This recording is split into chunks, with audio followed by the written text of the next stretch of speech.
Welcome to That Weekend Feeling with Daron Mann.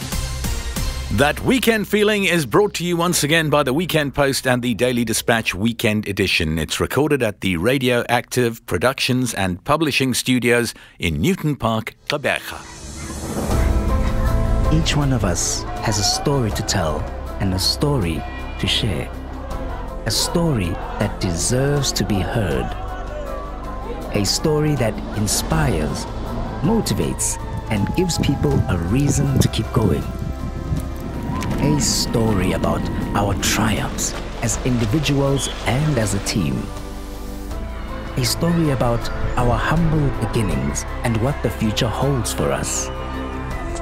A story about our heritage and that which brings us together. It is these stories that connect us. The Herald. Whatever you live for, we live to tell that story for you. We're talking about EP Athletics on That Weekend Feeling today. The EP Athletics administration has been mired in controversy for a long time. The latest issue occurred in September. Athletics South Africa President James Malloy appointed former Nelson Mandela Bay Deputy Mayor and well-known sports administrator Errol Haynes to oversee matters at EPA as an interim administrator following an irregular election process in August. Marvin Dry, who had been voted in as president, stepped down along with the rest of the elected committee, and there was a rerun of the election process last weekend, which saw Mr. Sticks Stighling voted in as new president. He joins us on That Weekend Feeling today. Sticks, congratulations on your election, and thank you very much for joining us. Thanks for giving me this opportunity to speak to you and to also your listeners today. It would appear to be a rather troubled ship that you've been chosen to steer. What do you see as the biggest challenges facing you and the new administration? Sticks? The biggest challenge we've got is to basically look at our structure first, to ensure that our structure is properly in place, that we've got the right people in the right places, and obviously to let that structure to start functioning properly.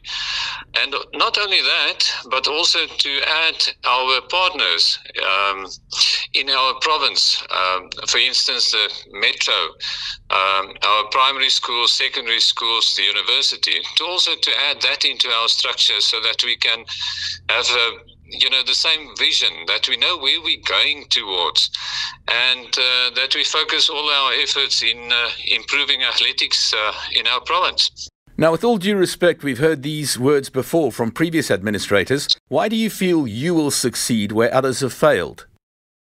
It's always important that once you start, that you have to basically get everyone to buy into in an agreed structure and agreed vision to where we are going. And I think by listening to all the different parties, and obviously I will reach out to all the different parties to ensure that we as a combined province from all the stakeholders can go forward.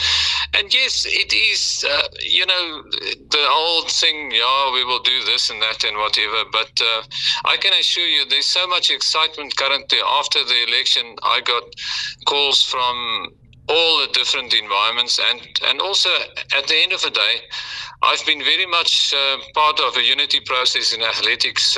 Back in '92, I was the chairman of the Gauteng North, or the Northern Transvaal Unity Process Committee. I was part of Athletics South Africa for 12 years on the board. But development of the structures, and also right from the bottom, is very, very important. And once we get that kind of buy-in, what we want to do, I'm sure we can go forward. Now, as you point out, you don't come without previous administrative experience. You were also Vice President of Athletics South Africa for a term. Yes, correct. That was quite a challenging time. I think it was the second board after Unity, and those were really challenging times. So I've got the experience of being part of the new South Africa and the challenges that we're facing. You yourself are personally based in the Port Alfred area, as I understand. Correct. Yes, I'm 12 years in the Port Alfred area. I was 6 years now part of the chairman of Cow Striders. I'm now just the vice chairman because I'm going to be very busy with Eastern Province. But we've got a very successful development group here in Port Alfred from Namatu. And I think I can share with our clubs and our province a lot in how to operate in a small environment, in rural environment, and how we can get our athletes, unearth them, develop them, and get them to a high level. For instance, we've got one of my athletes this year became the SA Half Marathon Junior Champ. Yeah, out of Namatu from nowhere. Sticks, you touched on an interesting point. Your thoughts on the general quality of athletes in the Eastern Province at the moment, and how would you rank us nationally? We've got tremendous potential. We've got absolutely tremendous potential. And if you think back in terms of years ago, we were actually the sprinting mecca of South Africa. But currently, we've got good athletes and we've got brilliant potential. But I think we need to focus basically to unearth that potential in our rural environments, disadvantaged environment, nurse them, and then bring them to the next level. And then from the next level, we got to go to the highest level. And of course, we've got a few national athletes with national colors here in our province, but we've got unbelievable potential in all aspects. We just need to focus basically, to unearth that and to point it in the right direction. A perennial problem facing sporting administrators across various sporting codes in South Africa is the thorny issue of finance and sponsorships. How are you going to deal with that challenge? Yeah, first of all, you need to basically get your structure right. Then you need to get the buy-in from all the different stakeholders. Once you've done that, you've got to look at your finance structure. I'm an investment specialist by what I'm doing every day. So I've got financial background, and hopefully I can bring that to the table to also convince some sponsors and some stakeholders to join in with us and see the vision, and obviously to get our financial structure in a very, very good condition. But it's all about responsibility.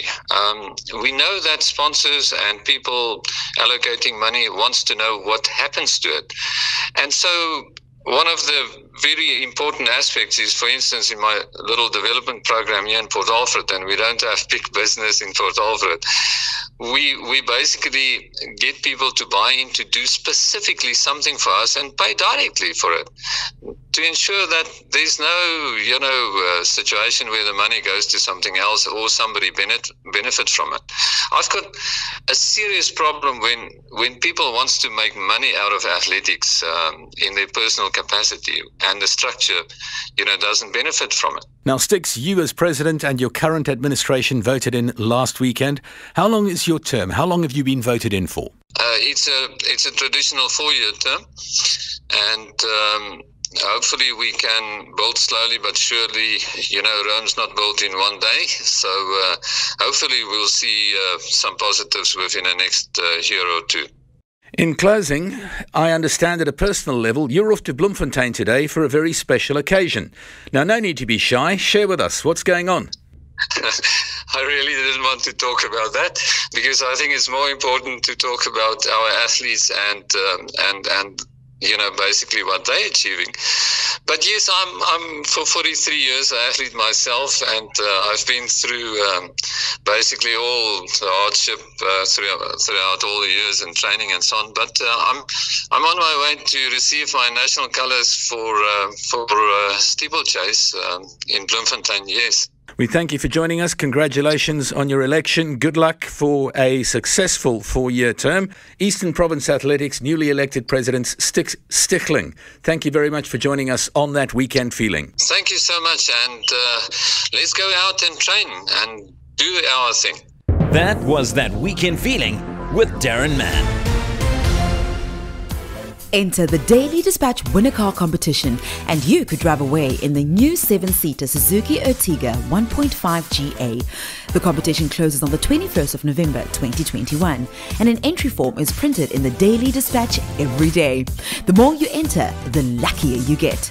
Get your copy of the Daily Dispatch and enter now. Win a car, proudly brought to you by Daily Dispatch and Ronnie's Motors.